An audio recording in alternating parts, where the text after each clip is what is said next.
대법원 2021년 6월 3일 선고 2016-34007 판결 사건명 소유권 말소 등기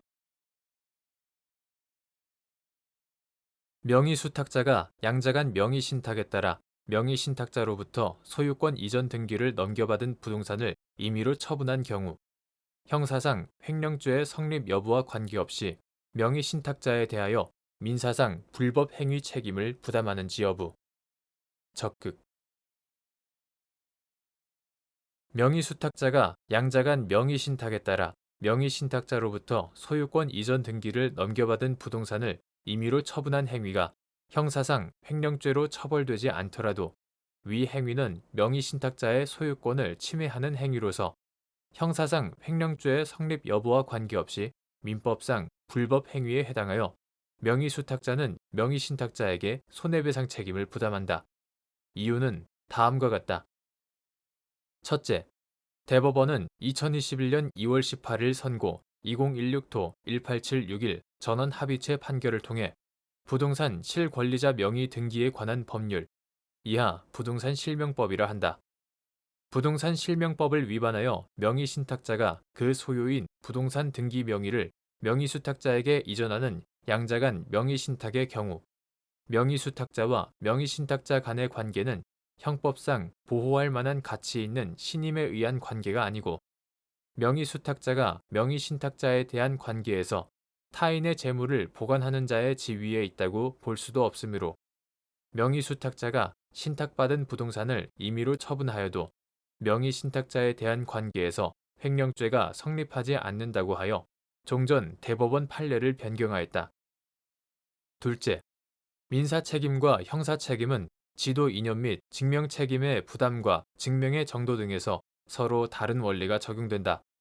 불법 행위에 따른 형사책임은 사회의 법질서를 위반한 행위에 대한 책임을 묻는 것으로서 행위자에 대한 공적인 제재, 형벌, 제재를 내용으로 함에 비하여 민사책임은 타인의 법익을 침해한 데 대하여 행위자의 개인적 책임을 묻는 것으로서 피해자에게 발생된 손해의 전보를 내용으로 하고 손해배상 제도는 손해의 공평, 타당한 부담을 지도 원리로 하는 것이므로 형사상 범죄를 구성하지 않는 침해 행위라고 하더라도 그것이 민사상 불법 행위를 구성하는지는 형사 책임과 별개의 관점에서 검토되어야 한다.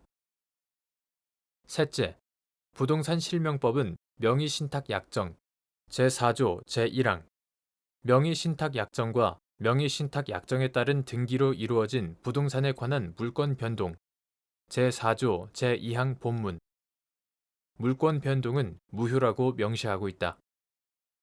명의신탁 약정에 따라 명의수탁자가 앞으로 등기를 하더라도 부동산에 관한 물권 변동의 효력이 발생하지 않는다. 그 결과 부동산 소유권은 등기와 상관없이 명의신탁자에게 그대로 남아있게 되고 명의신탁자는 부동산 소유자로서 소유물 방해 배제 청구권에 기초하여 명의수탁자를 상대로 등기의 말소를 청구할 수 있다. 그런데 부동산 실명법 제4조 제3항에서는 명의신탁 약정과 그에 따른 물권 변동의 무효는 제3자에게 대항하지 못한다 라고 정하고 있다. 이에 따라 명의신탁자는 명의수탁자가 제3자에게 부동산을 임의로 처분한 경우 제3자에게 자신의 소유권을 주장하여 소유권 이전 등기의 말소를 구할 수 없고 명의수탁자로부터 부동산을 양수한 제3자는 소유권을 유효하게 취득하게 된다.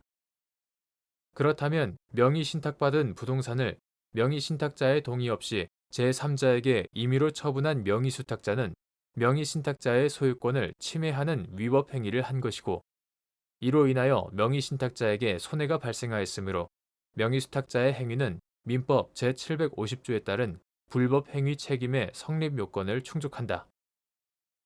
넷째, 대법원 2016도 1876일 전원 합의체 판결은 횡령죄의 본질이 신임 관계에 기초하여 위탁된 타인의 물건을 위법하게 영득하는 데 있고 명의신탁자와 명의수탁자의 관계는 형법상 보호할 만한 가치 있는 신임 관계가 아니므로 명의수탁자의 임의처분 행위에 대하여 횡령죄를 인정할 수 없다는 취지를 밝힌 것이지 명의신탁 관계에서 신탁자의 소유권을 보호할 수 없다는 취지로 볼 수는 없다. 따라서 명의수탁자의 임의처분 행위로 인하여 명의신탁자의 소유권이 침해된 이상 형법상 횡령죄의 성립 여부와 관계없이 명의수탁자는 명의신탁자에 대하여 민사상 불법 행위 책임을 부담한다고 봄이 타당하다.